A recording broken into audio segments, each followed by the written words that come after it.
चटैया पापा बैठल बानी मोहे बैठवले बानी हो। कथी के चटैया पापा बैठल बानी मोहे बैठवले बानी हो।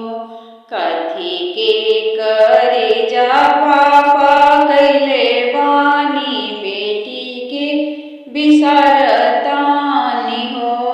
कथी के करे जा पापा कैले बानी बेटी के बिसरतानी हो।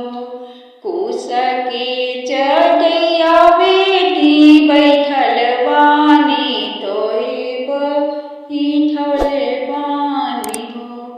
पत्थल करे जा बेटी कैले बानी तोहे के बिसरतानी हो।